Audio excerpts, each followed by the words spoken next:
And welcome to the No Assembly Required podcast, a podcast where we talk about nothing and dash all of your hopes and dreams every single Thursday at 8 p.m. Eastern Standard Time. And now your trio of hosts for your entertainment and your joy, starting with Little Red Riding Romina.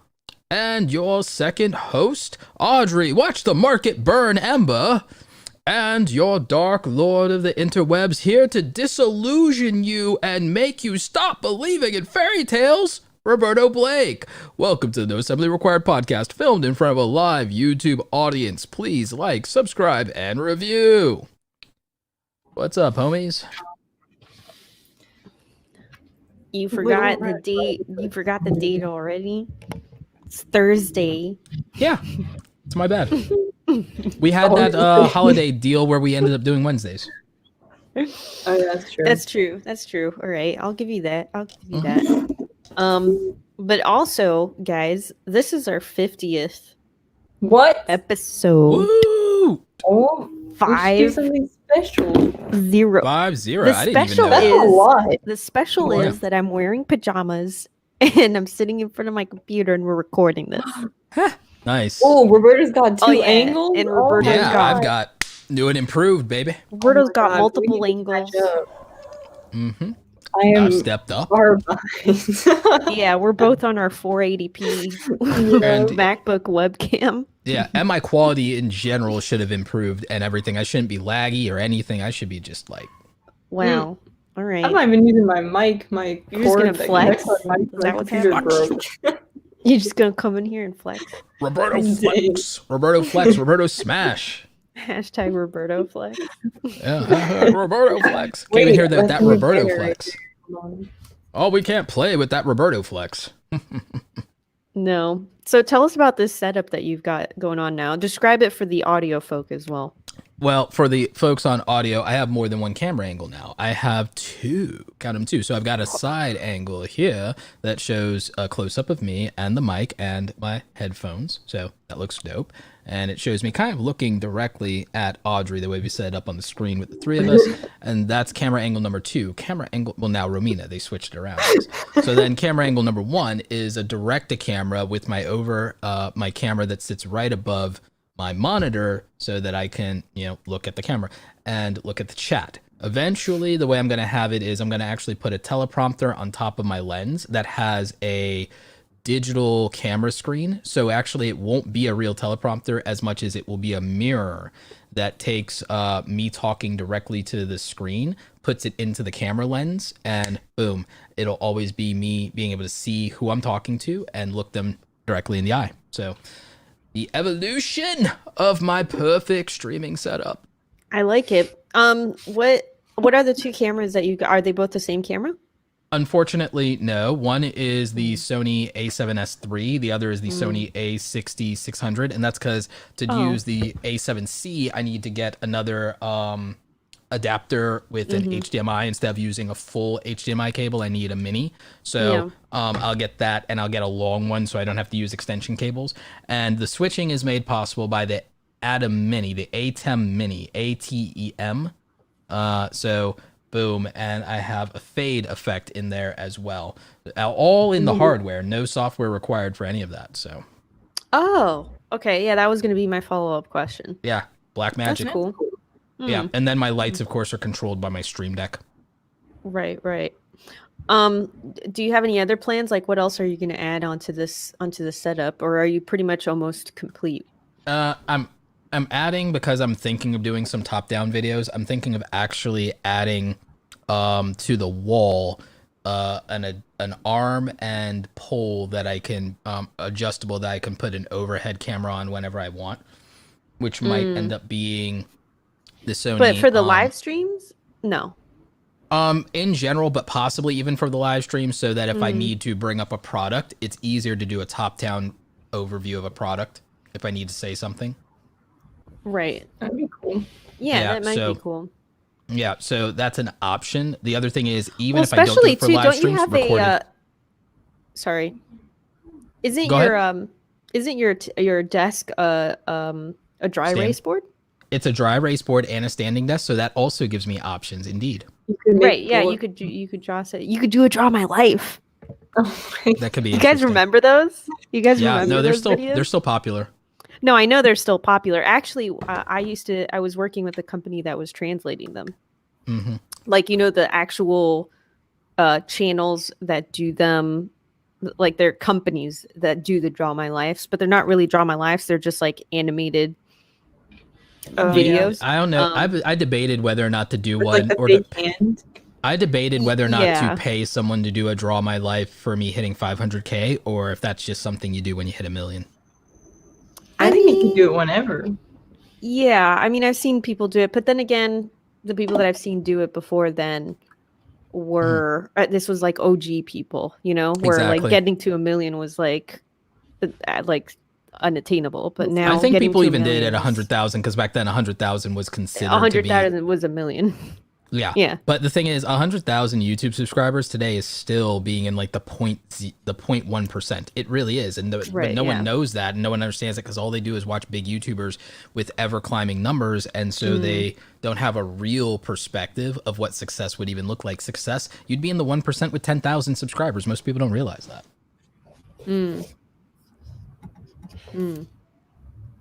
Which is actually a perfect segue. So like, so Audrey, you grew up watching YouTubers. Now you are one. You're in the headlights. Audrey, you grew up watching YouTubers. You were one of the kids who grew up on YouTube. You're in your early 20s. You grew up on YouTube just like Mr. Beast. You guys are about the same age. Yep. Like, now that you are a YouTuber, like, do you feel differently about like your understanding of it? Like when you were watching as a kid, like does the expectation, does the like YouTube dream match the reality? I think it depends who you're watching. Oh, good one. Because I mean, when I was little, I didn't really want to. Okay, hold on. I didn't really want to be a YouTuber in the sense that I was watching them online. Mm-hmm. Hold on, I need to answer my mom real fast. I'm getting distracted about the vet. Wow, YouTubers don't talk to their moms. They got that YouTube money, hold on, okay. right? No, but so when I was younger, I was watching these bigger YouTubers, and a lot of them were like young kids who were just hanging out with their friends. That was kind of the popular thing. Like when I was in middle school and high school.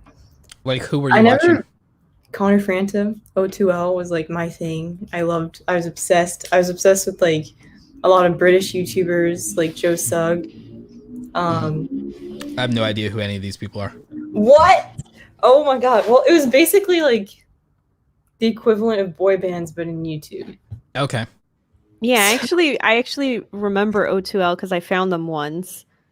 And I was I was like, what is going on? I was like, what is this? Because it really is like, It was so dumb. it really was like boy bands. It literally was. I remember there were like YouTuber collab houses even before like they were the OG collab house. The OG ho collab, but like yeah, Jake Paul did not start that, contrary to the story he tells. I don't even feel like he popularized it. It was a thing that existed. Yeah. I actually saw a TikTok recently where Trisha Paytas or someone was like, where are all these people who used to be like super popular? Like, where's O2L? And Connor responded and was like, living my life. Like, not just posting all the time, just living my life. I was like, that's true, because all these it was one of the it wasn't Trisha Paytas, it was one of the TikTok like boys who's really popular right now. He was like, where are these people? Why aren't they like popping? And they like, grew up. They were like, they started life. this in their teens or in their 20s, like 15 effing years ago, 10 years ago. They grew up and they had kids. Isn't like Roman Atwood almost 40? He's like my age. Yeah. Exactly. Yeah. But I don't think I ever wanted to be like them when I was little. I just thought it was fun to watch. I think the reason why I liked Connor's content so much was because it was more artsy. Yeah. Like I liked making videos with challenges and stuff when I was getting started just for fun, because I thought it was fun. But then when I started seeing Connor stuff, and he's like actually doing artsy stuff and like talking about photography and filmmaking type of stuff, I was like, this actually interests me. Yeah. And that's kind of where it went. I never was. I don't want to, like, if I could stop my channel at 100K, that'd be amazing. Like I don't really like. I've never wanted to like grow super big on YouTube. I just want to be able to do my. You'll thing. get to 100K. You're almost to 50 now. You'll get to 100K. Almost. I'm barely past 25. That's double, but all right. You're almost to 30 now. Like, aren't you? A quarter of the way. A quarter of the way. Like, literally. I mean, yeah. I literally said I would never. I was like, I said 500,000 was a stupid number that I'd never reach. Yeah. But now it's not so far-fetched. The idea of even hitting 1 million is not far-fetched. I mean, yeah. This week I've almost hit like 1,000 almost every new subscribers almost every day, and I'm like, how the hell does this happen? Like, yeah, so check my social media for real. It's momentum. Yeah, all it takes is a couple of videos at the right time, or for a topic to become relevant again, and to the moon. Yeah. But I guess I kind of veered off from the question, which was like, do I think they're lying? When, like, was I surprised? I'm not saying lying. I'm just saying it's like, did like, you know, expectations versus reality is like the YouTube dream. Like, what are your thoughts on the state of the YouTube dream? I think I had a reality check like a year ago where I was like, I had come off this high of, you know, starting to grow my channel. And it was very new and things were moving. And then I kind of got on this road of like, well, I got to make this consistent and like figure out a plan. And then that's when the more like technical side of YouTube started to sink in, and like thumbnails and titles and all that stuff. And I think that was kind of a reality check, because I was like, oh, there's a limit to how much you can post of just random stuff that you want to do. It has to kind of be this balance of finding topics that you like, and then also someone will click on, not just, you know, something random that, or just working on packaging in general. And I think that for me as an artsy person was like a big obstacle. And because I was like, I don't care about packaging. I just want them to watch the video for the value of the video. So I think that was the main thing that surprised me about creating videos. But also when I was little, that wasn't a problem, because thumbnails and titles didn't matter in like 2012, you know, not nearly as much. So I don't think they did matter though. Like PewDiePie will tell you that. It wasn't like, you know, now I feel like, because you would get discovered before through recommendations of different channels, right? So a little bit, and that's still true, but like it just, there wasn't as much going on, and YouTube was still very homogenous back then. But PewDiePie will tell you the reason that he got to 1 million subscribers in 3 years. Like, I got to 100,000 in 3 years. PewDiePie got to 1 million in 3 years. And it was the combination of, he did titles and thumbnails because his aunt was a gallerist, and she told him about the concept of branding and packaging and titling, and it snapped for him. Not to mention, he was on his way to be a graphic designer before he became a YouTuber, but he dropped out of college and he went and worked at a hot dog stand when his parents wouldn't support him doing YouTube when he dropped out of college. And then he did the boat tours thing for a while too. And then YouTube worked out and he was able to make enough money to sustain himself. Back then he couldn't get partnered though. So he couldn't make money for a long time when he was doing his videos. Like, a lot of people don't know how hard it was. They think 1,000 subscribers to get monetized in 4,000 hours of watch time is hard. PewDiePie can get monetized with 30,000 subscribers back then. Not until he signed with a multi-channel network. So YouTube, you had to apply, and it didn't matter how many subscribers you had. You had to be approved to be a YouTube partner all the way until until the end of like 2012, and then they opened it to everybody. The dark ages, yeah. So for like years, and you couldn't even do ads until like 2000. Audrey's laughing, but she just doesn't know what it's like. Until 2008, you couldn't even make money off of ads. You couldn't even do ads, and then there was not a lot of money. Look, you don't know what it's like to just sit there and watch all of your other friends get partnered and you just sit there and there's no You way were for around you back to like then.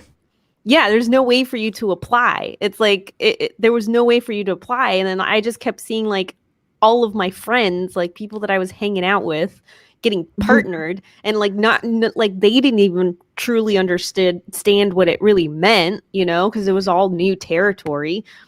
And just like it really was the dark ages in the sense that you were in the dark if you weren't a partner. And like there just wasn't really a like a tangible way of knowing how to get in or what you know what the requirements were, because it was like you could tell them that you were interested eventually, but if they didn't want you, they didn't let you in. But we actually do have a question in the chat if you want to dive into that, by KDX. What other metrics are there for success other than views or subs? There's not public metrics, like the views and subs don't even actually matter. Those only matter publicly, because the reality is there's really the things that matter are this. The things that really matter are click-through rate, which no one can see, but they assume it off of views, but they'd be wrong. Viewer average view duration and watch time. Again, no one can see that. It's on the back end. That's not sexy, but guess what? That proves viewer enjoyment. That proves the quality of a video. The views don't make a quality video. There are things that get views that are trash quality, and there are things that are gold that get no views. That's just about attention, and that's just about topics. That's even just about clickbait. Some people lie for views, or like, again, there's all kinds of nonsense, or they manipulate people. There's all kinds of, or again, they use low-hanging fruit. So views don't mean anything, but people watching a video to the end does, and no one sees that unless they're on the back end of a channel. So it's all this public popularity BS, and that's why that's part of the lie of this thing, is like no one knows what quality is. What's good is not always popular, and what's popular is not always good. That's true in every aspect of life. Now, a successful channel, people think a successful channel is subscribers. I know people with 1 million subscribers that are broke, and that's because they either live in New York or California in a lot of cases. Some people in Seattle, like depending on where you live, you could have 1 million subscribers. Your AdSense revenue could be trash. You could be getting demonetized. You could have bad CPMs. You could just be burned out and not uploading a lot. And you can be effing broke with 1 million subscribers.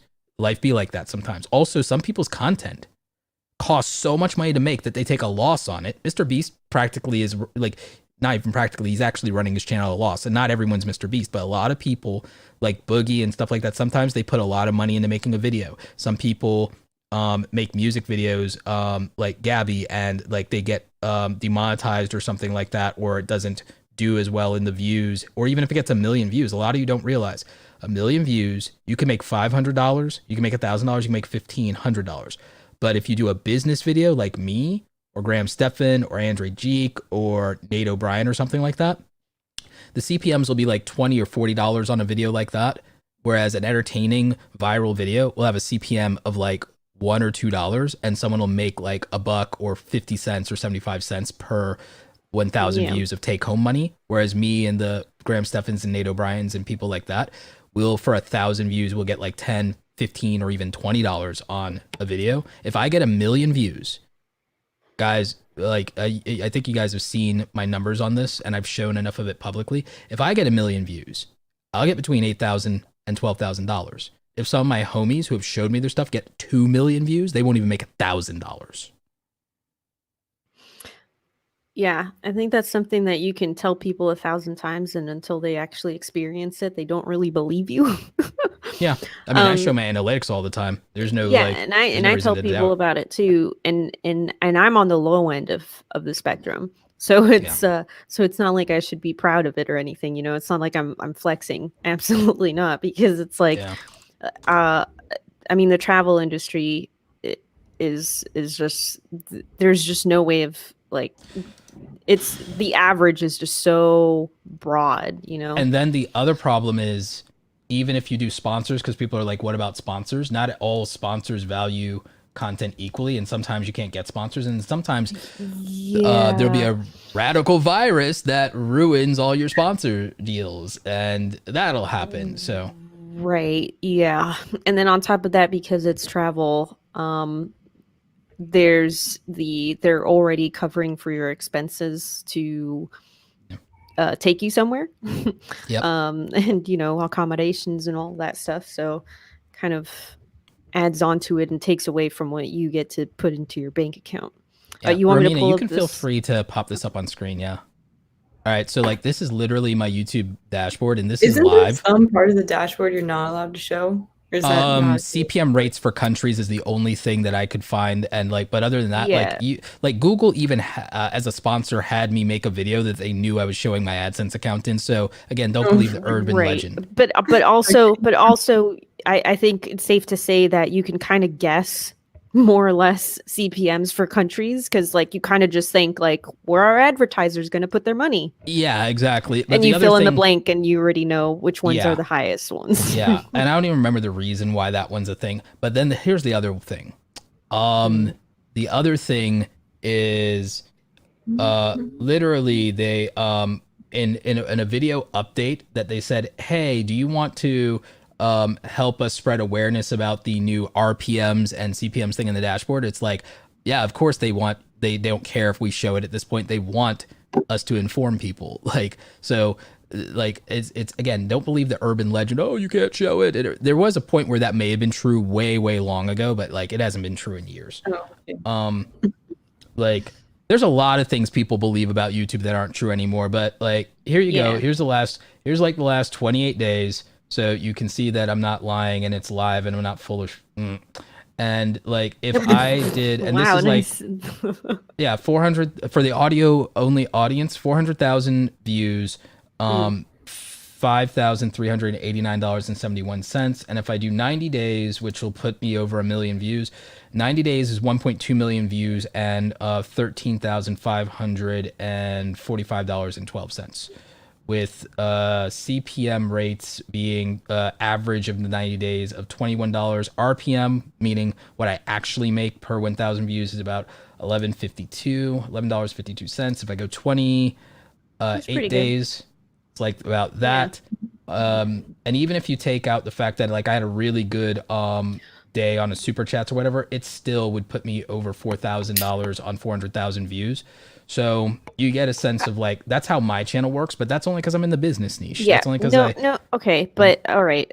I also need to add on to this because I feel like, all right, hold on. I got to take this screen off of this thing here. Yeah. Okay. I feel like here's the thing.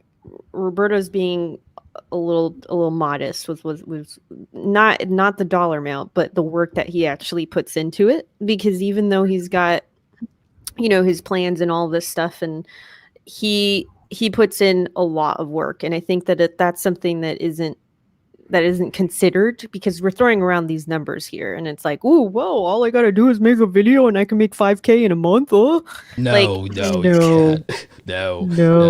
I made like 1,500 Roberto, videos. how many? Yeah, Roberto, can you show us maybe how many videos you made in the last like for the 5K that you just showed us right now, the timeline. What was that? That was for this month? Yeah, that was the last 30 this... days, yeah? Okay, so yeah. So how many videos did you make in the last 30 days? Well, it was I did 3 live streams and I did 3 uploads. Can I pull it up on the screen, or can I pull up your screen? Yes, you can. Okay. Yeah. So I did 3 live streams and I did 3 uploads. Now, the thing about that is these particular videos how long are each video? The individual videos were well over 10 minutes. Some were like closer to like the 15, 16 minute mark. And a couple of them did very well. Not all of them did. One of them did 70K views and it's a week old. The one before that did like 20K. The one before that did like 20K. So, those views. And your live streams, how long were your live streams? Those were like 4 hours a piece, and all of those did over 10K views. Okay. And like, yeah, you can see kind of here, these were significant. But then also, a lot of these also boosted some of my videos that I did previously that are related.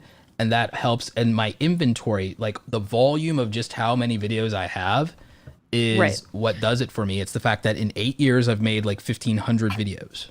Now, let me ask you this. How... have you updated the thumbnail on any of those old videos in the past 30 days? In the last 30 days, like I think like 1, but like that's it. What's going on with me is because a video did well that resonated and cleared all the numbers, and then I had inventory that would get recommended to people to match. And because even my live streams, I've been playing a game of, I'm not even playing the views game anymore. I'm playing viewer enjoyment. I'm playing watch time. I'm literally only going after watch time authority.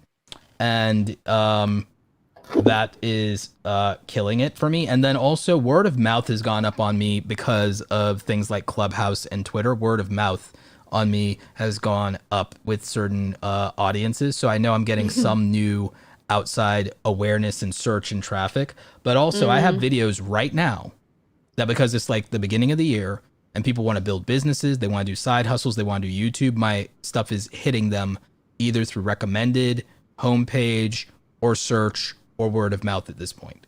So I set myself up for success. It was all part of a plan. I'm gonna so KDX actually brought something up which I kind of want to address because KDX said, what are people getting out of watching only 5 minutes out of a 13-minute video? And they're saying that because they might have seen that somebody was watching only 5 minutes of a 13-minute video. That's an average. That's not the same thing. That's an average. Right. And you also have to realize that the thing is that, like, even I have done it where I have clicked on a video that Roberto has made, and then I noticed that he made another video. Like, I see it in the sidebar, and it's actually more relevant to what I needed, and I'll click on that and watch that instead. So regardless, he's made a positive impact on the algorithm and the website, and so I've stayed there, and he still gets the benefits from that, even if I only watch 2 minutes from his video. And you can see that the real improvement is that I changed this number, the average views per viewer number. I'm getting binge watching. In fact, in the last 90 days, it's 1.8. So it's close to almost everybody watching 2 videos from me. And again, this increased over a period of time. Like, this is like, so the other thing is people look at views and subs wrong. YouTube's a lie in the view to sub ratio thing. The view to sub ratio is the stupidest thing in the YouTube culture. It's bullshit. Like, view to sub ratios don't matter unless you're like super famous. Like, because actually, can you bring the screen back up one more time, Romina? Yeah. I want to show people something. In the last 90 days, I had over 648,000 new unique viewers. So like, or rather not even new, but just unique viewers. So these are actual humans, the estimated number of people. Like, if I put that down to the last 28 days, it doesn't matter if this is my subscribers. I had over 200,000 unique individuals watch my videos out of the like 400,000 views that I got. So like, it's not about subscribers. People think, oh, I'm making videos for my subscribers. That's not how YouTube works. If you look at even my traffic, it's YouTube's homepage, which is browse, YouTube suggested. So browse, 37%, suggested videos, 21%, YouTube search, 18%, channel pages, meaning people sharing it on their tabs, 7%, external traffic, and then other. So like, it's not views that really come from subscribers. It doesn't really work that way. Everyone wishes it does, but yeah, I wish it did. But it doesn't. It's like, I mean, mine, because mine is travel. Mine is like search is, I think, probably number one on mine, because people are looking for stuff to do and they just find my videos, they watch them, and then they peace out. And they're like, who's this obnoxious girl? I never want to see her again. Exactly. So, what? Like, well, no, exactly, on the sense that it's like people might watch something and they might get value out of it once because if you did a location that mattered to them, you did a location that mattered to them. The rest of what you're doing in your life is not the subject matter that they're, you know what I'm saying? Yeah, no. And you know what, Roberto? I haven't made a video in a very long time. It's a very embarrassing long time, but I've been taking a break working on personal stuff. Sure. And it's actually been very positive for me health-wise, but regardless, I'm still making money off of my channel. And that is something that is really cool. And it's obviously not as much as if I was actually actively making videos every month and every week. But still, it's kind of, it's a testament to the, the passive income that you can make off of, making videos. But then again, I made videos for 7 years straight, 2 to 3 videos a week for 7 years. So you have almost as many videos as me. I have a lot of videos. And so, and in some cases, I actually participated in Veda. And so Yeah. I have a couple months where I uploaded 20, 30 videos. You should have almost like 1,000 videos, kind of like me. I don't know how many I have total. All I know is that I was making videos, and I was like, I'm just making videos because I love making videos. And I wasn't really keeping count. But my schedule was Tuesdays and Thursdays, and then at some point I did only Wednesdays. So I have to have. I mean, I at least have a few hundred. I know that. I know that much. It looks like you have 332 videos, not including any you like, privated or unlisted or whatever. Yeah, I've privated a lot of videos. Oh, there you go. How many is a lot? Probably a couple hundred. I don't know. Oh Well, my I don't God. know. Well, you have to kind of do the math, right? Because I was very consistent with my channel since I started. Since I started the RedRomina channel, I was doing at least one video a week, and then eventually I did 2 videos a week. Then eventually I did 3 videos a week, and then eventually I went back to 2 Romina videos only a week. privated or hid like 50 to 80 videos then, based on the math. Yeah, exactly. I think I only had like maybe a few hundred videos on my channel. Mhm. And then but again, this is like I made a lot of videos, and because I just have them there now, they're just living there. I'm still making income off of them even though I'm not publishing anything new. Yeah. So I think to me that's success. Yeah. Like I don't, you know. No, I agree with you, and I like the fact that you have passive income and stuff that comes in from work you did years ago. Like, and you also built a channel to over 10,000 subscribers. I consider that success. I think that a successful YouTube channel, you can use the milestone of hitting over 10,000 subscribers because. Oh yeah, that was my first goal, and then after that, I was like, oh well, I guess I'm done. I mean, I think the beginnings of having a successful YouTube channel is reaching the qualifications for monetization. Right. That's a version of success. And then I think 10,000 subscribers unlocks almost every feature of YouTube that is successful. And that's really why I wanted the 10,000 subscribers, was because I had access to, YouTube Space, and it was like a certain number of things. Like I could go to events at YouTube Space at the time when I was living in Los Angeles, and they had events, weekly events, and they had certain events that only people who had at least 10,000 subscribers could go. And so that was one of my goals, where I was like, I just want to hit the 10,000 mark, because then I can go there and I can network, and that will help me to actually grow. And it did. Actually, Monkey in the chat says, Devious Monkey, 92% of my watch time is from non-subscribers. I would say that's pretty close to probably what mine is looking like. Yeah. I think also you can say, if you've ever made $1,000 off of YouTube, that is a success. That's not necessarily a successful channel as a whole, because that's not like, sustainable, like, but that's extra. That's something you wouldn't have had if you hadn't started. And that's in some cases gets you to break even on what you might have put in, not on time, but on resources, camera gear, whatever. So like, I feel like these are like tier 1 successes, that we're talking about. And like, obviously if you get to a channel to a level where you're making a few grand a month, then that's like a financially successful channel, or even $1,000 a month. It's a financially successful channel, because if you get to a point to where you're making $1,000 a month from the internet, you've achieved a level of significant success. Like, it doesn't have to be $2,000, $3,000, $5,000, $10,000 a month between all your different income sources or streams.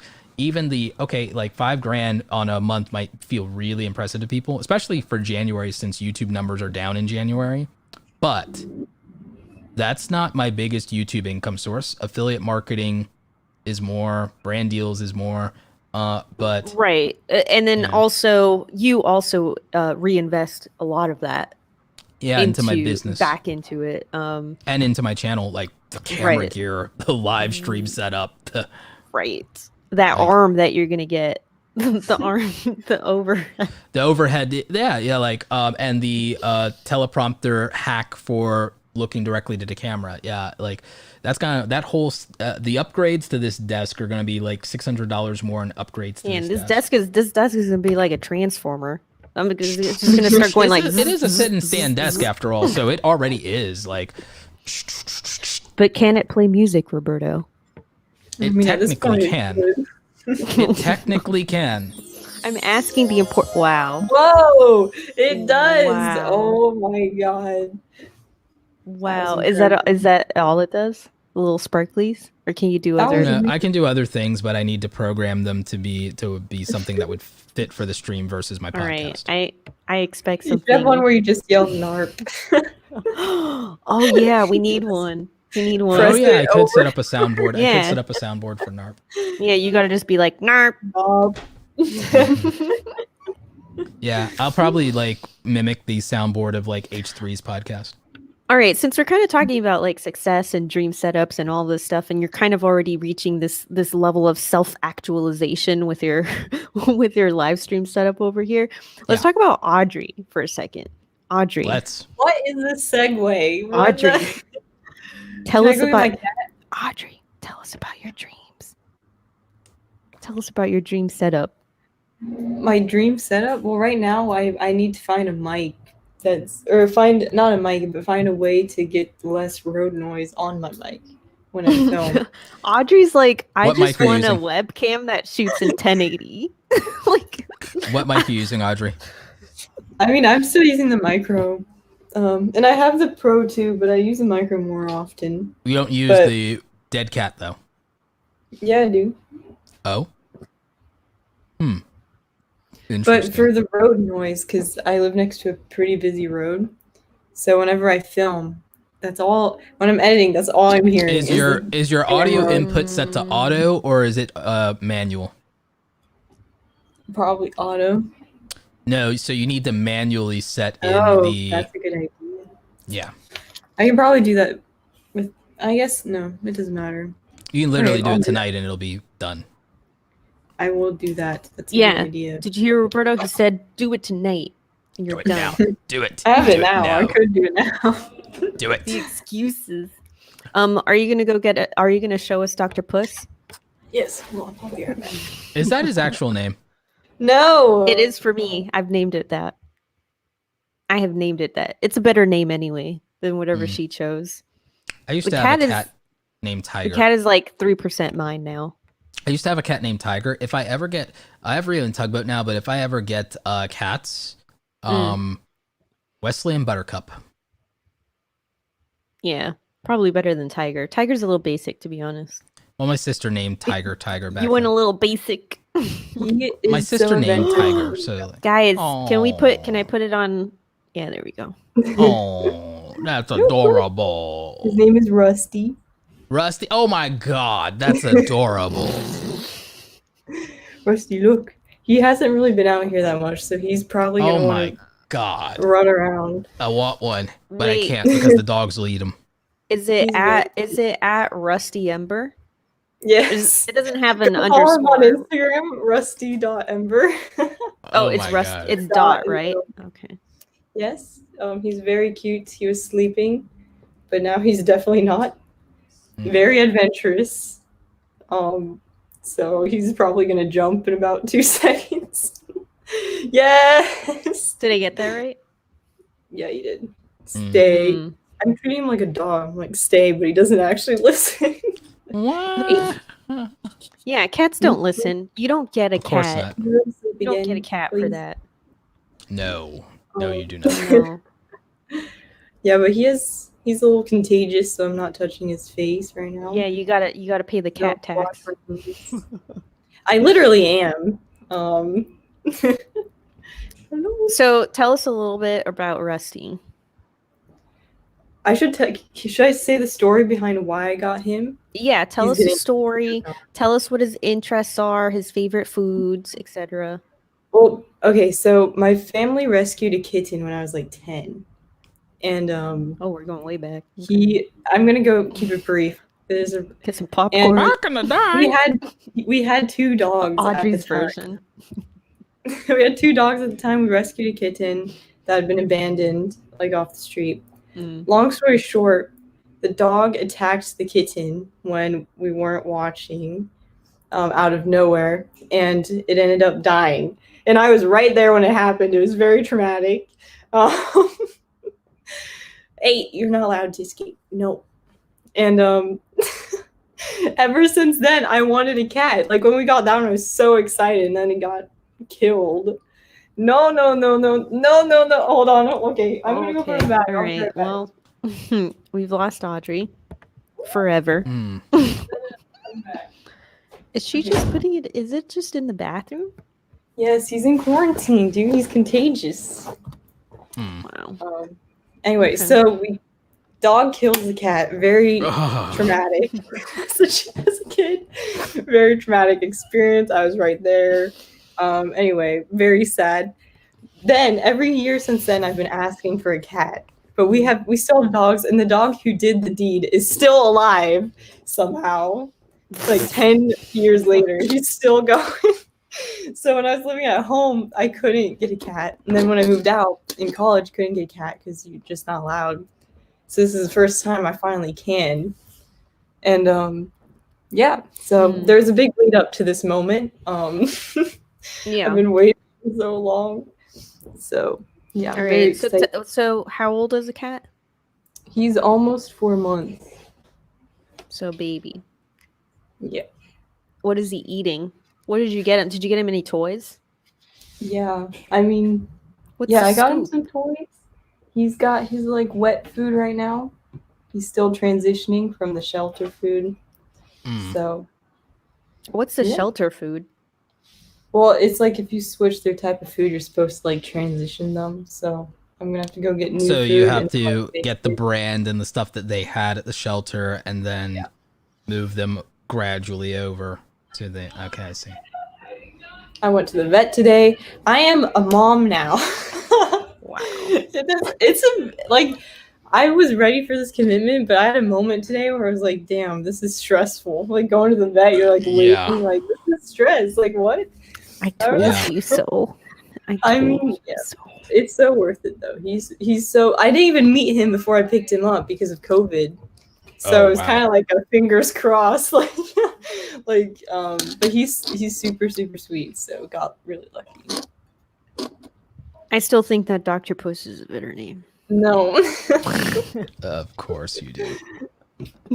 But come on, let us return to the land of YouTube, which once upon a time was we were talking about it. Cat videos and everything. Yeah, it was once upon a time cat videos. I mean, I was gonna ask Audrey, are you gonna make a video about the cat? I have footage. I don't know. I might like integrate it into a video. You should make like a little documentary about the cat, but make it serious, you know? But like come up with like a backstory for him, but like make it very, very serious. Like really artistic, like documentary style. And maybe even like have a couple shots where you're like interviewing him and there's just like subtitles for like what he's saying, his responses. Listen, I think this is... Someone told me you know what? I'm going to do it. From his perspective, but like, I'm not doing that. I can't. Like, any of those accounts that are like talking for them, I'm like, what is this? Look, I'm not talking about his perspective. I'm just saying you should do a documentary where you just follow him around, you know, and just kind of, you know, it's a day in the life of Rusty the cat and his struggles and hardships. Well, right now he's just stuck in the bathroom, so it's not the most interesting day in the life. He can't move. All right, well, this is pre-production, something to discuss. All right. And if you won't do it, then I'll do it. I will go there and I will direct this documentary for you. Okay, you can do that. I might make a video about it, but like mix it into something else. So. You know, what do you guys think for people starting a YouTube channel today? Do it. Okay, what else? I mean, I was actually talking to some friends yesterday about this, and it was like it kind of led to the quality against quantity argument, which I feel like we've already talked about, so maybe not go too far into that, but it's basically like if you're just getting started and you're not, you know, you're not trying to promote a business, you're just doing it for fun and just figure out what you like to do or what niche you want to go into, then it's quantity. So you should just make a ton of stuff and figure out what you like and what works and what you don't like. And also to get good at just Yeah, and to get good at the skill of making content. gain content, learning how the thing works, the whole upload thing, and to get used to being on camera, because being on camera is hard. Like you can't just do it and be good. Like not without some previous, unless you're a freak of nature, like, or you have training. Or very charismatic. Or you're very charismatic, like somebody who would have been popular in high school could probably just turn on camera and be good at YouTube. You know, in theory, like I mean, this is the It's first tough to have like the packaging and like all that. I feel like sometimes if they don't have unless you're a popularity, clown, unless you're like a daredevil or a class clown, because I mean, like someone can be Jake and Logan Paul today starting from nothing.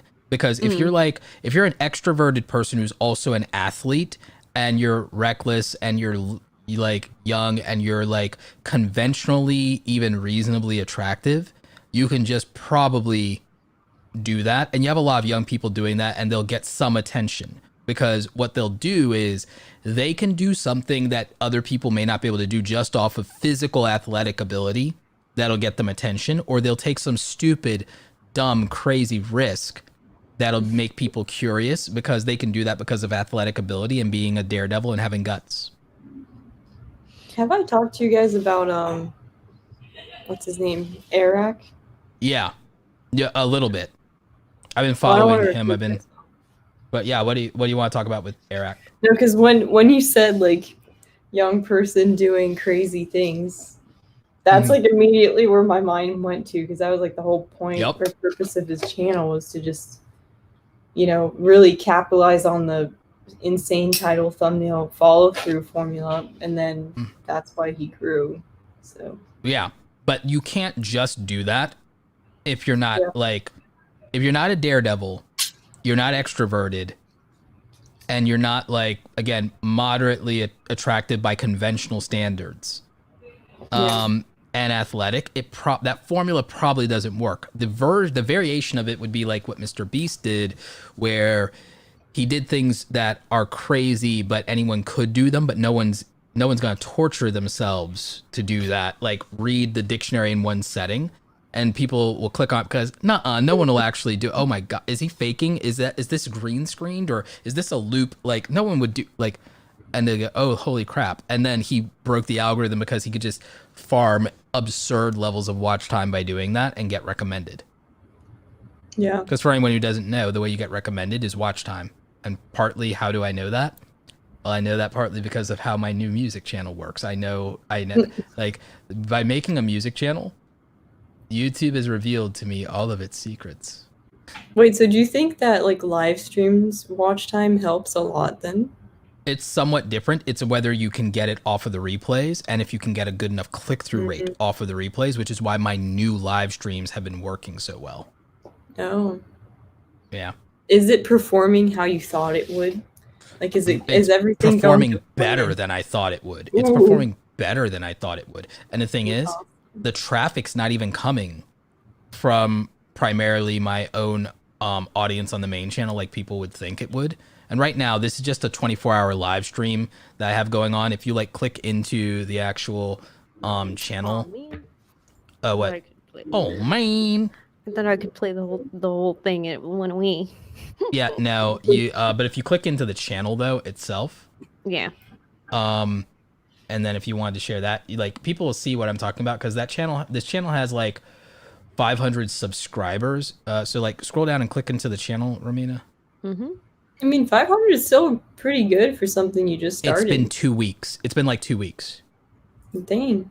And if you look at like the video views and stuff like that, like it's overperforming. It's overperforming, and the watch time is insane. I'm up to almost 2,000 hours of watch time right now. So. What? Yeah, and I have one of these videos that's an hour long that has like 11K views now. That's like really driving the channel. So wow. That's cool. So yeah, it's how many like songs in total have you released, or are they mixed together? Let's see. It's there are I think 6 tracks I've released. And then there's variations of them because then I post an hour extension, but then I also have the mixtapes. And some of the mixtapes have songs that haven't been released yet. but I've been uploading consistently for like 2 weeks of like some type of video every day for like 2 weeks now. Wow. Right. So that it's like I'll still get one out by like midnight tonight. So like it's killing it. But the thing is, on the back end, I learned a lot and still am learning about a lot about the algorithm, because in the analytics, the views are not necessarily coming from my own subscriber base on my main channel. Some of the initial views do, but once it gets picked up, it's all about like YouTube recommends it. Like most of the traffic in the, I mean, I guess I could show you. I guess I could share. Here you go, Romina. Like people are like, oh, YouTube doesn't promote small channels, and like, but like, look, it's not even my own channel that's getting most of it's 60% from suggested videos. It's 60% from suggested videos. Like Impression. it's not, Look at their impressions. Hold on. That is like a, you know, as a small channel, that's a pretty good. It's important to see that it is recommending, and it is. and like, again, I have not had this channel going long and not been uploading long, and it's like, again, look at hasn't that. it been like a month? Less than a 2 month. months. Like I've had the channel for 30 days. I just qualified to apply for a URL Right. recently. So it's like Your oldest video is 2 weeks. Yeah. So like YouTube, it's youtube.com/zenbuster. But look at those impressions. 500,000 impressions in under a month. Like YouTube is pushing this stuff. And again, with music, there's no personality. There's no, oh, you have a personality. Oh, you're extroverted. With music, they just like the thumbnail and like the genre of the music, and they click on it based on that. And the amount of time of the videos that are an hour perform better than the videos that are solo uploads that are like 4 minutes of a song. Right. Even the 10-hour extensions are killing it. Like there's like, so a lot of people, this proved to me that people's misconceptions about YouTube and the algorithm, even some of my own, are irrelevant. And I also figured out how even keywords and tags play into this stuff, and it's nuts. And again, 68% of this is from YouTube recommending my content, not me pushing it through my Twitter or even my own channel page and all of that stuff and everything like that. This is just straight up. And it also doesn't matter what time of day I upload. Like, I mean, there's a window of the day where the audience is better and versus not, but I've uploaded at almost every time of day you can think of. And because it's also music and there's no lyrics, it could work for international. Once international picks it up, it's going to be game over. You know, the notification bell isn't really get hit. Like most people are not notifying clearly. Like that's a whole thing. 80% of the views are from non-subscribers. Like this tells you straight up what you need to know. And once I have like 30 videos worth of data, once I have like, 30, 50 videos worth of data, I will literally, like, I mean, you can say, oh, well, that's just a music channel, but it's raw content that's not dictated by any kind of bias when it's music. You know what I'm saying? Like you will know the truth if you get to see how a channel like this works, where there's no implicit bias. I think what the thing is that people are just so adamant about being the face, and being the being the brand. And I think like when they think about small channels like this, the idea of doing something like this is almost like, I don't know, like demoralizing, or like they feel like, oh, like I could never, do that, because it's not, it's almost exactly, and it's I actually have a friend of mine who he was doing kind of like funny. He was doing like maybe vlogs, like funny stuff. He was fairly popular. He had a pretty decent channel. But it wasn't something that was like booming, I mean, he was making, I don't know, maybe he was like over 100,000 or something like that. So he was doing all right. He was doing it like full time, but it wasn't anything crazy, right? But then I don't know where he freaking just started to do kind kind of like his own version of 5-minute crafts. Mm-hmm. But he was doing it in a really wacky and ADHD style. And the channel just took off. I mean, he's got millions of subscribers right now. And Wow. he and that's all he does. Like every one of his videos is like essentially the same. Where he just takes like 5-minute craft videos, you know, those videos where they show you stupid life hacks that aren't really hacks. Yeah. And he just takes those and he does them. He does a few of them in a single video. And they're usually like pretty, like, you know, it's not like he's actually doing a good job of them.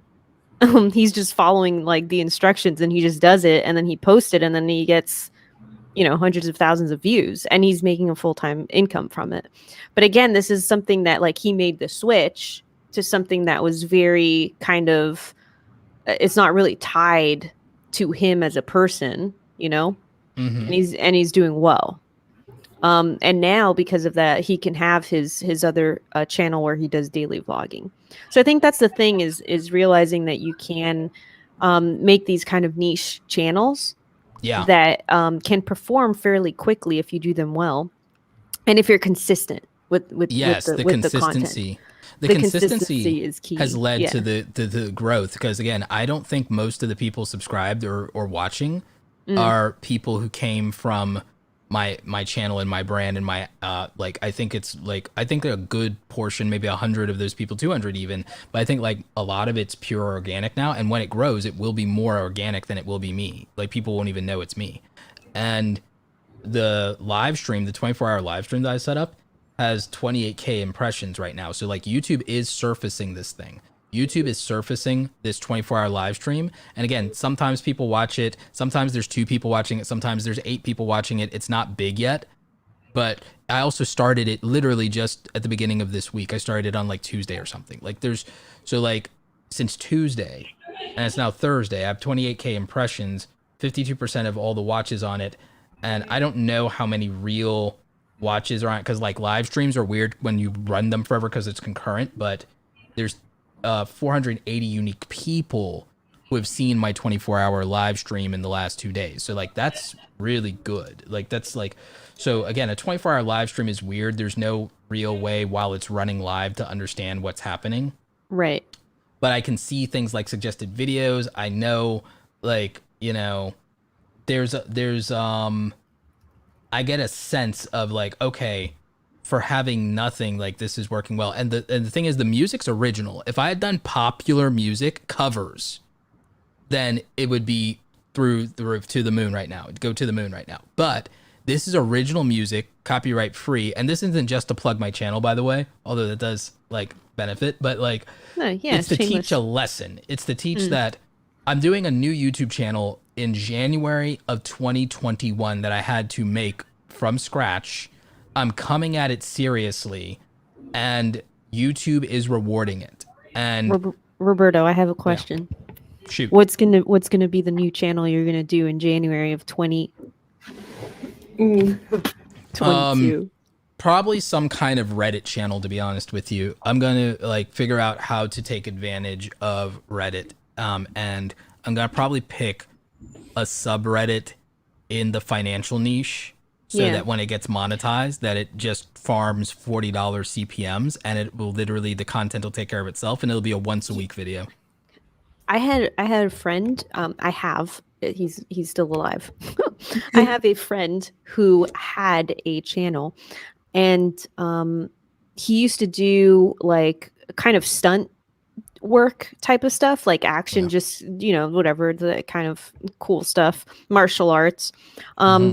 Channel wasn't really going anywhere. And I actually met him at the YouTube space because we did a YouTube boot camp thing together. And his channel just wasn't really going anywhere. But then all of a sudden his channel just started like skyrocketing. Like literally just from like 1 week to the next, he suddenly started getting consistent views.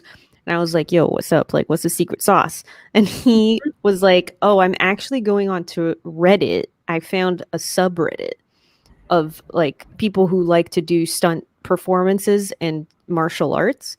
And I go in there and basically I look at what questions people are asking. and then I make a video that answers that question, and I respond to those comments with that video. And so suddenly he's posting a video, like there's already a demand for the content that he wants. Boom, and so because that's he's the key. posting it, exactly. And so now he's posting it, he's providing the supply to the demand. I think he doesn't really do much with that channel anymore. I don't know what he's doing these days, but point is that he found something and it worked, and he found more specifically the niche audience who wanted to watch that content. So I think there's something that's very viable there. But I kind of had this little thought, like when you were talking about this channel, the lo-fi channel. I was thinking, like, in a few years from now, you can come out with a video that says, like, I made a new channel every year for 5 years. Oh, Here are my results. Found me out. You found me out, Romina, because I am going to do that, and it's going to be a faceless channel like every year. Every year, I'm going to figure out some variation, and I'm going to have a team, so it's going to make it easier too. Every year, Right, yeah. I will have a faceless YouTube channel every year for the next couple of years, for as long as I'm interested in doing YouTube or running an online business until I retire or whatever. I will literally every year, I will start a YouTube channel. And I will prove to everybody who thinks it's too late when everything's oversaturated. And it will be a YouTube channel in a new niche and a new style. And it will be not my face every freaking year. I think that's great, and you should absolutely do it. And I support you 100%. Also, I support Andy San in the chat right now. Andy just said, I was thinking about doing a Japanese vending machine channel where I just get food and drinks from the machines. And I'm like, you know what? I don't know if that'll do well or not, but I want to watch that. I think if you do it, but then also make it like a mukbang. Yeah, well, I want to see what's in the vending machines. These, the vending machines in Japan sell like the craziest things sometimes.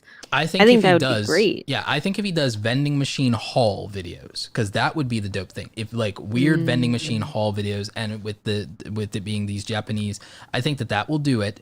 And then I also think if he does, since he can't do a lot of stuff because of like COVID, like I think if he does mukbang videos around Japanese food, like authentic Japanese food, especially if he can find the weirdest stuff, I think it'll go viral. Ooh. I think people will share it in Reddit. I think people will share it in like places. I think it'll go. I think it would be really cool. But you have to be really big YouTubers consistent. Commentary will talk about it. But you have to be really consistent about it. Yeah, I think that'd be a good TikTok series. Not gonna lie. All right. Okay. I think also if that's TikTok, if you do TikToks around those things, that'll blow up. I'm pretty sure. Audrey thinks everything would be a good TikTok series. No, but I'm just saying, like, something as simple as going to a vending machine and like reviewing it, that could be less than a minute. Right. No, she's not wrong. She's not wrong. Yeah, I agree. Audrey, I agree. Is Rusty Ember gonna get a TikTok? I don't know. Maybe bring back cat videos. Make cat videos great again. Make cat videos great again. I might do it. I'm not gonna lie. I have been filming just in case. I've been filming both. I've been filming vertically and normally. Just in case.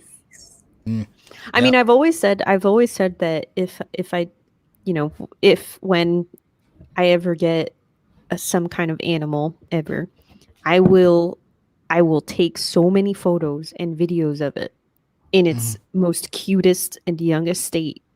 That is so that the content will last .exe for years. Exploit.exe. Wait, where's the thing? Listen, Grumpy Cat, the Grumpy Cat owners made so much money off of tartar sauce. Yes. That cat it became a character and is now immortal. Yes, even though he's ascended to the heavens. Rest in peace, Grumpy Cat. He's gone to the moon. Well, because it was female. Wait, really? Yeah, tartar sauce. Her name is Tartar Sauce. And she pour one out for the homie. pour one out for Tartar Sauce. Yeah, she made the big bucks. One can say that she truly lived. But anyway, point is, if you really think about it, there's a business there. And I think, is it exploitation? I'm joking when I say that, but I mean, no one in this live stream has. I know that you're joking, Roberto. What are you saying, Audrey? You cut out. being followed Rusty on Instagram. I am offended. I'm Wow. just kidding. Well, I followed. Guys, if you're listening to this podcast, number one, leave us a good review. Leave us 5 stars. Number two, go follow at rusty.ember on Instagram. The promo, dude. These are very important things. Yeah, I'm gonna be more active on there than on my account, so you might as Wow. Hashtag make cat vids again. yeah. There's something I want to talk to you guys about that is Oh, is it serious? Should I sit down? live. So I'm just gonna shut up because I feel like I should talk. Okay, wait. Are you gonna tell us or not? No. right, so this will be an after show. I'm scared. I should have not said anything. I'm so sorry. I hate it when After people show. do that. This is for the green room. Green room talks. The green room talks. Oh man, that would be a good. Is that podcast? That will go to Roberto, do not take that domain name. You've already stolen one domain name from me this I year. augmented that. I didn't take your original idea. I capitalized on the innovation of that idea. Listen, I'm just gonna drop it right here. Inspiration. Drop it right here. It was inspiration. All right, And I thank but all right. Do you want to start a another podcast and call it Green Talks? Green room talks would be. Technically, I I'm think sure we that's might be. I think we might be biting too much on like Jade Dharma Wong's Green Room channel. Oh. You know what? Never mind. You know, we got something good going on here. NARP. It's good. We worked hard on that brand. Oh my god. We worked hard on that brand. Hey, look, Andy San followed Rusty. Yay, thank you. So there The you little go. Ember. The little Ember. Little Ember. Little flame. The little flames going up. Mm-hmm. Oh, you guys don't get the name reference, probably. Rusty Ember. Anyone here has read the book series Warriors? No? Yes. Really? Remember, I have. Well, then the main character's name is Rusty. Okay, I understand now. Also, then- remember. His Well, name is Rusty's just like a Firestar, but name. Rusty- Wait, which one of you didn't read Redwall? I did not. That was Romina. Okay, because yeah, you and I are down with the red. Okay, cool. Wow. All right. But I don't think Audrey saw Secret of Mim. Excluded. I don't think Audrey saw the Secret of Mim though, No, which I is don't blasphemy. What is? Oh my god. You and have she's to watch the Googling Secret it. of Mim. And Just watch she's it. Googling I'm it. not She's Googling Googling it. it. I think it's Roberto. free on YouTube now. Here's another thing. YouTube people don't understand, and they keep saying YouTube would be nothing without the creators. YouTube would be nothing without music videos and without. Wait, what's happening? Why is this rant happening? Yeah, This the is back secret to of our Mim. all right. The It looks YouTube like a more of the wall. YouTube lies. More of the lies Right, people believe. more of the lies. YouTube believe. First of all, the big creators would never all abandon YouTube, and even if they did, there's a bunch of young, ambitious people that would take their place because there's no amount of policies, no amount of demonetization, there's no amount of any of that crap that would make young people not want to become a million subscribed YouTuber. There are so many people who won't do it and won't care about the money. Mr. Beast already gives away all of his money. Mr. Beast does not keep anything hardly at this point. He runs his channel at a loss. He lives frugally. He doesn't live in a McMansion like all the other YouTubers. He's a totally different character than like, you know, the Paul brothers and everybody else. So like Mr. Beast doesn't do YouTube for the money. Like, and like he just wants to be the biggest YouTuber. That's all he wants, is to be the biggest YouTuber, and then also to help people and give away money and give his friends the times of their lives. Like that's it. There are people who make like they don't make anything off the AdSense. David Dobrik doesn't make anything off AdSense. He could literally just do his content differently and not get copyright claimed and stop giving the music companies his money. He won't though, because he wants to make his videos his way. And but he could also just use Zenbuster Music. Copyright free for creators. But the thing is, there are people who don't do YouTube for the money, so that wouldn't do it. And there are people who do it for a passion, or they do it for clout only. So there's no amount of demonetization. 99% of YouTubers aren't affected by any kind of free speech issue. 99% of them. The biggest issue for a lot of YouTubers is copyright. Straight up, it's copyright. So for the people who make original content or do stunts or pranks or Nerf wars or Minecraft or whatever. They don't have to think about that. Look at Dream. Dream didn't do this to get rich. Like, he wanted to be the biggest Minecraft YouTuber. Like, so there, and he did it in record time. Like, so think about it. All the current big YouTubers could leave, and there'd be a whole genre and generation of young people who would replace them instantly. There will be no boycott of, oh, we're all leaving YouTube, because the kids won't go along with it. The people who want to replace the biggest YouTubers, the people who still, it means something to be a YouTuber, will not go along with it. There will be no universal boycott from content creators. The people who are still getting rich off of YouTube will never leave and everything, so they'll be scabs. They won't follow the boycott. It'll never happen. And every time you try to make a new platform, most of them suck. Rumble sucks. Sorry, Rumble. And I'm not taking a brand deal with you. And it doesn't matter who reaches out. Rumble sucks. Rumble sucks. No one wants to use the second or third best thing. No one wants a bad UI UX. Like, the second and third best apps for everything are effing trash every time. So we don't have monopolies because of anti-competitive behavior. We have monopolies because every second or third string like wannabe is just garbage. It's meritocracy.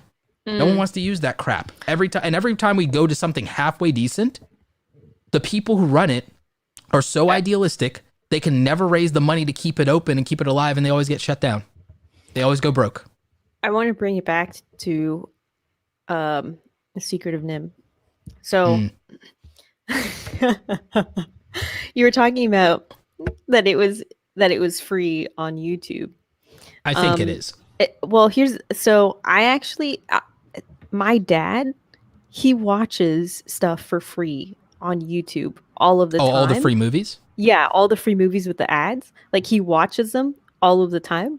And I had no idea, like, I saw him like a couple weeks ago, like he was just watching some movie. I was like, oh, like, where are you watching that? Like, and he's like, oh, it's on YouTube. I was like, on YouTube? And it was like, I saw it and I was like, that's weird, because it's like, you know, really nice high definition. I was like, okay, it's not illegal. I mean, it looks really nice. Yeah, it's not bootleg. And then he's like, no, look. And then I was like, oh man, I had no idea that like YouTube had free movies that you can watch with ads. So many ads. Yeah, if you don't mind the commercials, you know, whatever. It's just like TV. You know, yeah, it's just like TV.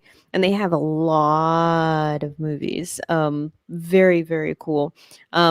But actually, there's a couple things that are going on in the chat right now that I want to mention. So Andy Sand says that he's definitely going to use Zenbuster for the live streams because he's been having problems with the so-called copyright-free lo-fi streams. So there you go, Roberto. You've converted. You converted one person. Thank you, Andy. And the Devious Monkey says, so as far as copyright, is using Storyblocks worth it? Or is it a death trap of hassle if you stop paying for it? I've been using it, and the thing is, for a lot of people I know who haven't been able to keep paying for whatever, they've been fine as long as like they did all the right things to whitelist their channel. And the thing is, usually if there is a problem, you can get resolved in under 24 hours. And like, you know, and the best thing I know to do is, in general, if you leave your video unlisted for a little while, like a good couple of hours before you push publish on a video. So if you do your prep work, you'll find out if there are any issues in copyright, and you can get them resolved pretty quickly in most cases, whether it's Epidemic Sound or Storyblocks or anything. I have not had in years of doing this any issues with that. I've never, the only time I've ever had any kind of copyright issue, which was a claim and never a strike, was even though I did the proper attribution, was SoundCloud, like some body from SoundCloud from what? Yeah. So Audrey, didn't you work with Storyblocks, or am I mistaken? Yes. Or am I? I like it. I've never had a problem with them, and I normally always find cool stuff. So I've never used them, so I can't give any opinion. I was literally talking to a friend yesterday who's like, I sold my drone and I'm just using Storyblocks instead. I was like, well, he should have made that his video title.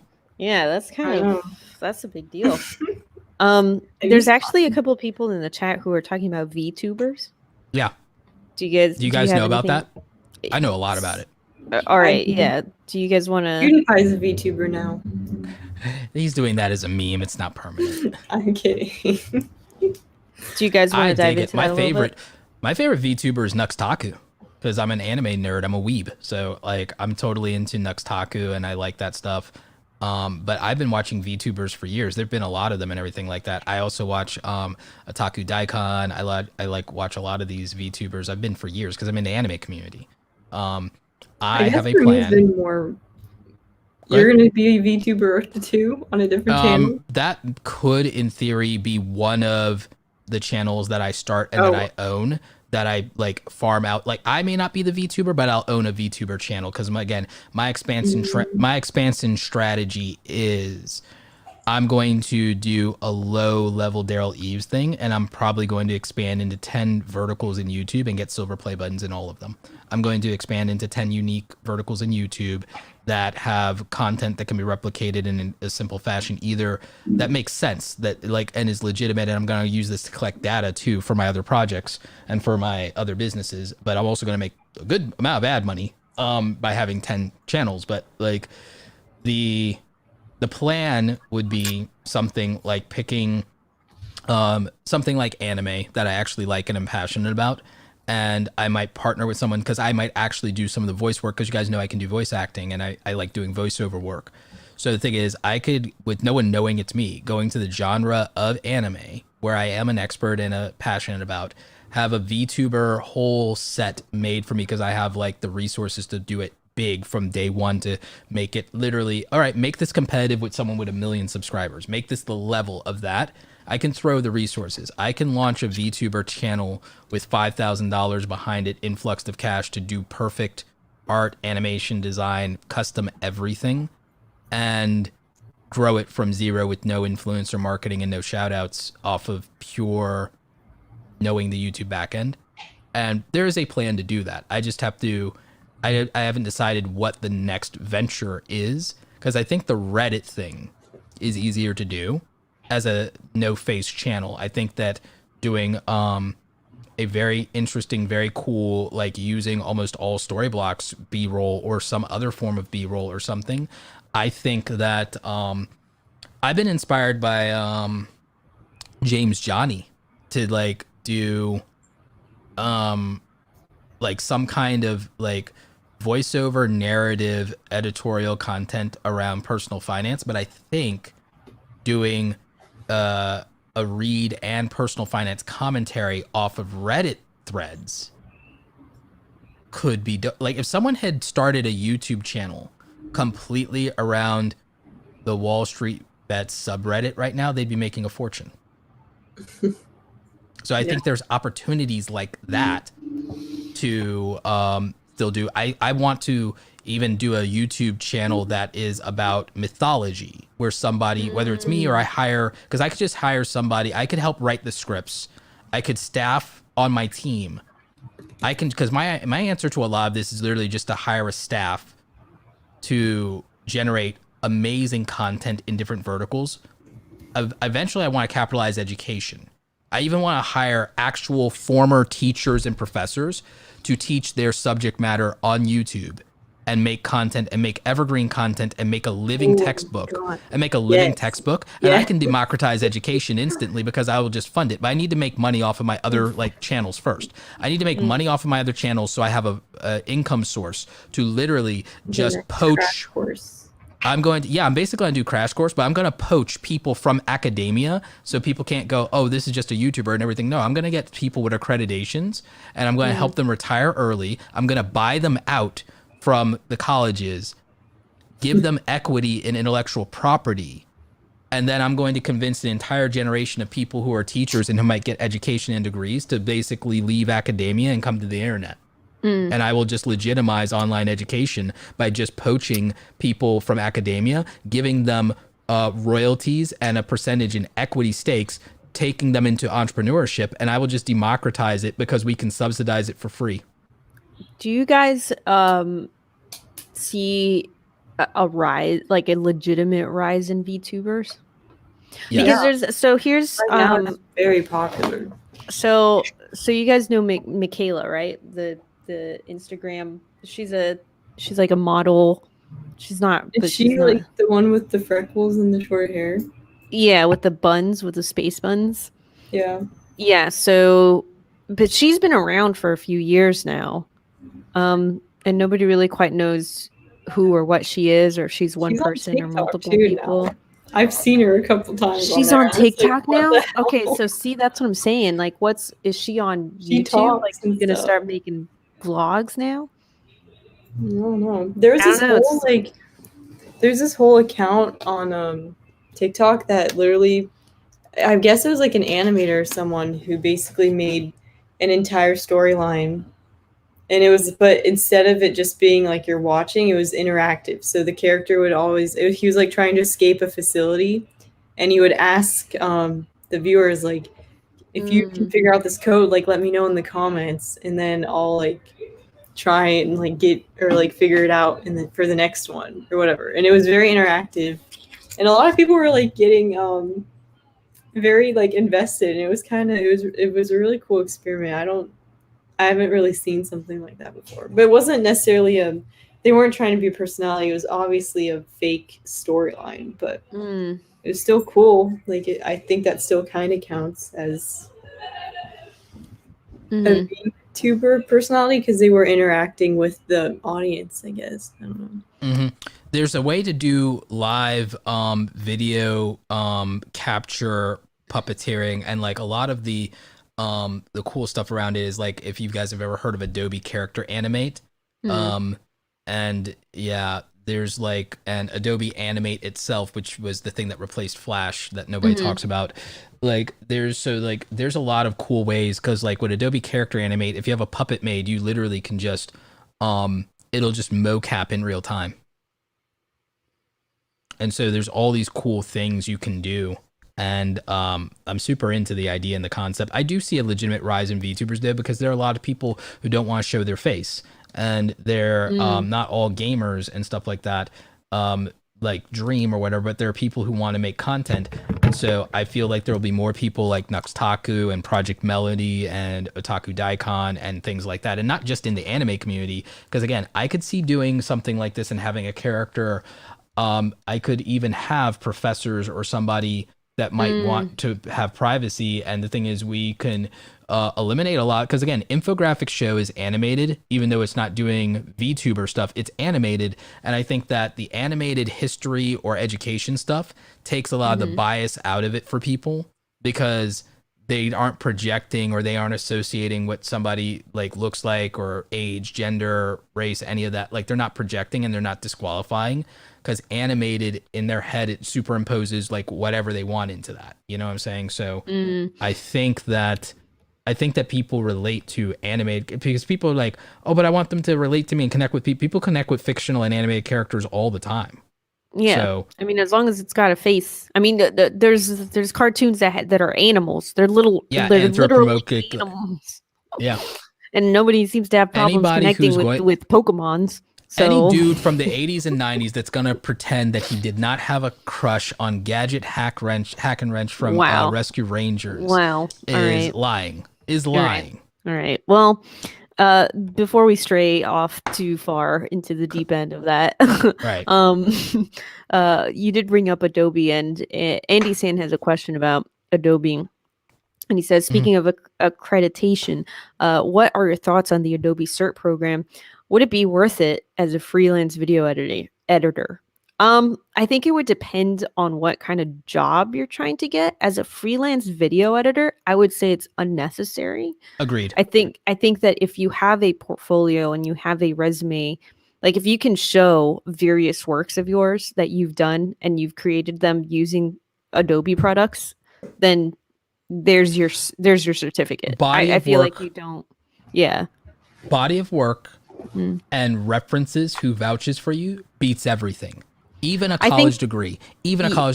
And you can look at, even when people talk about corporations, Fortune 500, you will find there is somebody, even without being the beloved niece or nephew, there's always somebody at every big job and every high paying job in every corporation who did not get an effing degree and did not graduate from college. There's even people who didn't graduate from high school at every major company in America. I swear to God, You do not, and I know people are going to say I'm a fake guru and anti-education. I'm anti-debt. I'm pro-work. I'm pro-capitalism. And anybody who wants to come at me and everything like that can meet me on the ring on freaking Sunday, and I'll just knock them the hell out. Wow. Like, All right. hashtag not a threat. Hashtag it is a promise. Can I get VIP tickets to that? Yes. But my point is, Country's fighting. like, say it to my face. 'Cause I'm I've Brooklyn. never, you know what? Nobody has ever asked me for any kind of accreditation for Nope. my video editing work. Also, No. I don't know what type of test the Adobe one is, but like I did the LinkedIn one that's like really Yeah. fast.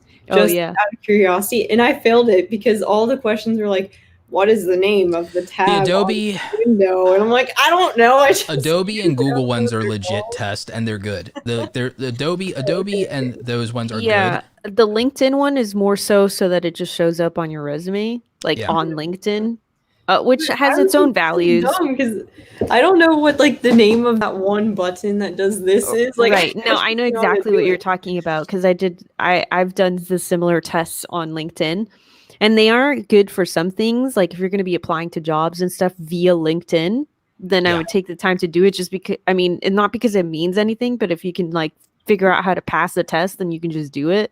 Yeah. Because then it just shows up on your resume and it'll be Yep. like, oh, this guy like took our test. He's vetted for, by LinkedIn. Yep. But really when it comes down to it, it's just your body of work, as Roberto Yep. says. There's really nothing else beyond that. I mean, literally nobody has ever asked me Body for of any work kind of certification. and referrals and people vouching for you. That's literally Yeah. references, body of work and references. That's literally it. It's always that, and it will always be that, and it always has been, because everybody who says, "Oh, well, the college you went to or this or that," it's like, no, like you could accomplish the same thing. Going to conferences, networking with people, going to the cocktail party, and then somebody, you don't even have to, you put in the application for formality, you walk through to the interview with the person you went to the party with or whoever they referred you to, and then it's like, oh yeah, so-and-so, you're so-and-so's guy or gal. Like, oh yeah, blah, blah, blah, blah. Okay, you're in. I'll give you some advice. If you're just starting out with video editing, this is for anybody who's listening. If you're just starting out with video editing, and you have no network, and you have no body of work, and you have no certification, you go over to Pexels. You go over to Pexels.com. You download some stock footage. Make sure that it's all part of like the same theme. So let's say you're gonna, get like bookstores, for example. You look up bookstores. You get anything that's got books in it. You create a little video, and there you go. You have a demo for a bookstore. You can pop up any logo that you want on there. You can make a fake logo if you want, and you've already started building up your own body of work. You literally don't even have to be hired to start building a body of work. You go to Pexels, and by the way, Pexels is free. Yeah. And you don't have to worry about copyright or anything like that, because it's not like you're making money off of it or posting it anywhere. You're literally just using it so that you can get free stock footage that you can edit, and you can create bodies of work. It doesn't matter if it's a real business or not. You just go and you make stuff, and you start making little videos, little vignettes, little featurettes, and little promos, and then suddenly you have a resume. Back in the day, I used to, I signed up, and every week for free, because I was signed up for free, I would get every week one of the free stock photos every week for iStock Photo for years. And I would always make one or two design projects off of the one photo, or I would take all the stuff for the month and I would make a project around it. And I would use that to build a portfolio of work when I was a graphic designer. I also did it for all the other free stock sites. And back in the day, I used DeviantArt, and I used anything that people put up for free with attribution. I used it to make my portfolio. And so I did that when I wasn't using my own photography. And so I made my body of work off of that. That's how I did it. And back you in the make day, the work that you want to get. DeviantArt. I used to spend so much time in DeviantArt. It was like the place for me to be emo. Yep, same.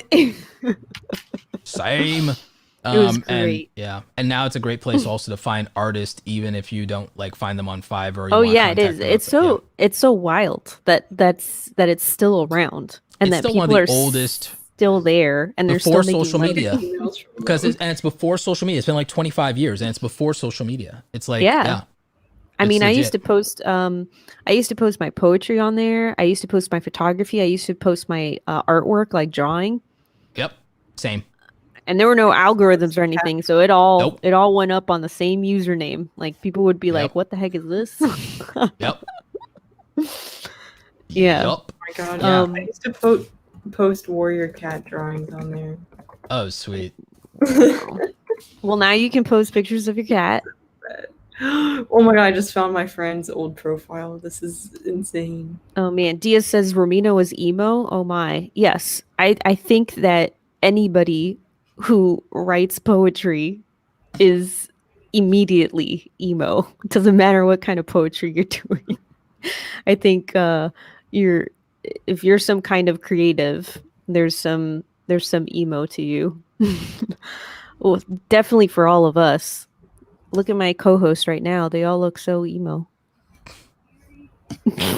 I'm trying to find my DeviantArt. All right, now everybody's looking for their DeviantArt. I'm not, and Got like it. we're close to wrapping up because I have to eat Yeah, and then we're- edit. Yeah, this is this show's gone off the rails. Oh my god. Look at this one. It looks like Rusty. Are you gonna link us? Are you gonna show us your DeviantArt? I'm Oh my not. god. It's so bad.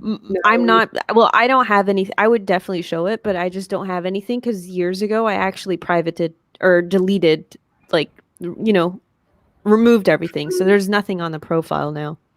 Oh, here we go. Hold on. Can I send this? I think maybe there's one thing that just says follow at RedRomina. Or it has like a link to my website or something like that. I definitely. Oh my god, what is that? This is Audrey. I'm telling you, I have wanted a cat for so long. Look at this. Wow. Oh wow, What that was a is- prophecy. The what prophecy is is fulfilled. this? No, I'm telling you, dude. What is this, Audrey? I probably didn't even draw this. I just filled in the colors, Wow. which is true talent. And you really wanted it to be yellow. You wanted a little orange You were really all about this. The prophecy is fulfilled. Why does he only have one tooth? I didn't draw it, Romina, all right? I don't Okay. know. This thing looks like a Neopet. Oh my god. Freaking all right. I think that that's a sign that we should wrap this. Was emo. Dang. I think is this another one? Yeah. All right, hold on a sec. I'm going to show this last one while Roberto thinks about an outro. Okay. This is quality art that, again, I did not draw. I simply colored it. Yeah, look at that. Oh, that's adorable. Hmm. See, it looks like Rusty, kind of, minus the gray stripes. Yeah, what were you thinking? I don't know. That is dope, though. But I Rusty do like has that. dark brown stripes. I do like this. I like this. I'm like, this is adorable. How I would spend my time when I was in like elementary school. Wow.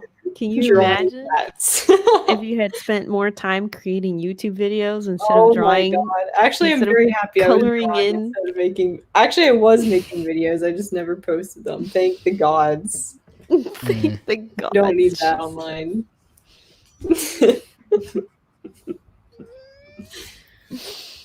Oh my god. Mhm. I've told you guys about that. I used to film videos like from here down because my mom said the internet was a scary place. So I never posted them, but just in case, I would film from like the neck down. Wow. Oh my god. Yeah. Oh my goodness. That was the real VTuber phase. You only film from neck down. What's next week's topic?